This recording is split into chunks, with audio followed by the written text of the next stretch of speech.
Tumanan ng isang pamana.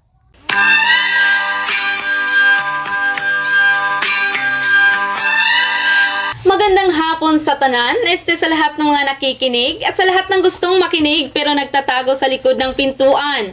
Ang drama nating ihahatid ngayon ay tungkol sa 6 na magkakapatid na kahit lumaki sa isang bahay, lumaki rin sa iba't ibang sama ng loob. Bago tayo magsimula, DJ, patugtog muna ng kantang Ang Pamana ni Mama, Puso ang Susi.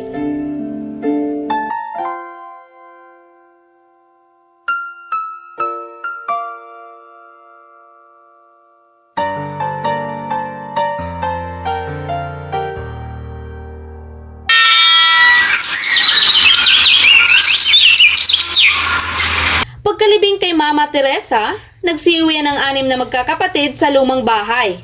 Hindi para magluksa, kundi para pag-usapan ang iniwan niyang hindi pantay na pamana. Oh, kompleto na.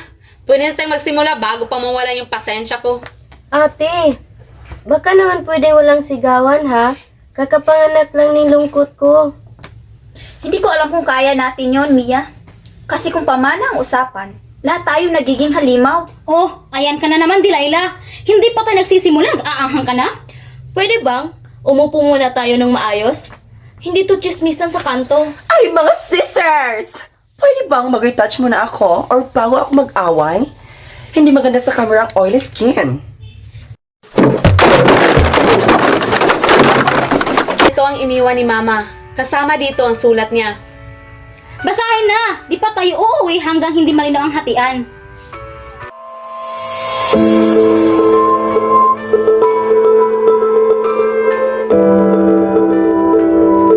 Mga anak, alam kong pag-aawayan niyo to.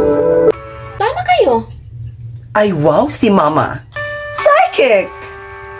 Tandaan niyo, ang pamana ko ay hindi yaman, kundi ang aral. Pero oo, may iniwan din akong bahay, lupa at pera. Ayan na! Ayan na ang gusto ko! Ang bahay, ibibigay ko sa panganay, kay Clarissa. What? Ano agad? Ako to nag-alaga kay Mama ah. Ayun na, simula ng digmaan ng Pilipinas. Pero ang lupa sa likod ng bahay, ibibigay ko kay Rina. Dahil siyang tumulong sa akin nung ako'y mahina.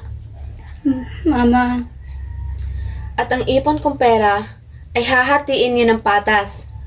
Pero, huwag kayong maghahati hanggat hindi kayo nagkakasundo. Ay, ayan! Si Mama talaga. Hindi talaga papatay ng isyu ng daritsahan. Clarissa, bakit ikaw ang may bahay?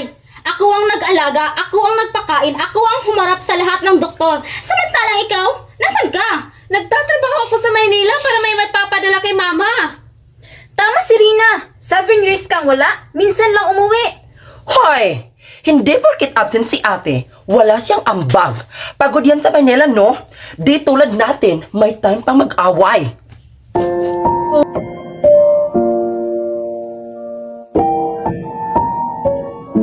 Mga ate, please. Hindi ba pwedeng pag-usapan ng hindi nagtatadyakan? Pwede ba? Simula pa dati, may paborito na si Mama at si Clarissa yon. Trixie, hindi yan totoo. Totoo, kapag may mali, tinatakpan ka. Kapag kami, sermon. Kapag ikaw, lambing. Oh my God! Plot twist? Aminin mo, Clarissa, mas mahal ka ni Mama. Oo! Oo, alam ko! Alam ko may paborito si Mama. Pero pinaglalaban ko ba? Hindi! Kaya kong ibigay ang bahay. Kunin niyo kung ikakatahimik niyo.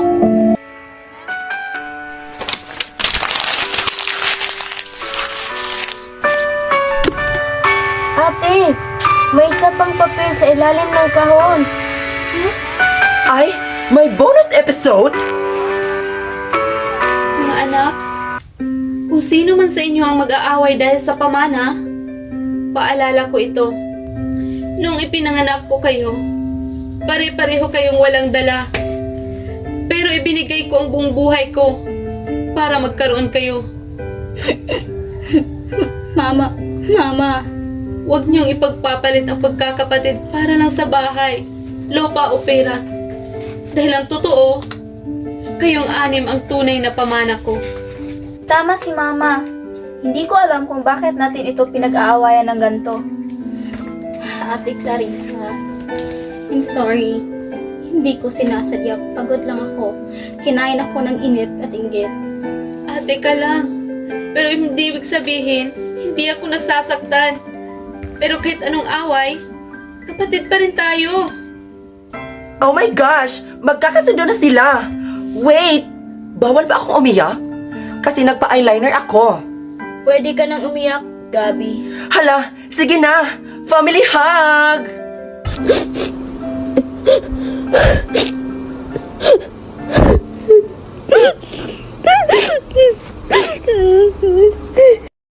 Ano na? Paano na ang pamana? Simple lang. Ibibenta ang lupa, ihahati ang pera, at ang bahay, gagawin nating kanlungan para sa lahat. Tama! Kung uuwi man ako, gusto kong may mauuwian. At kung may problema, dito pa rin tayo maghaharap. Hindi para mag-away, kundi para magtulungan. At ako, magpapaganda ng sala! Period!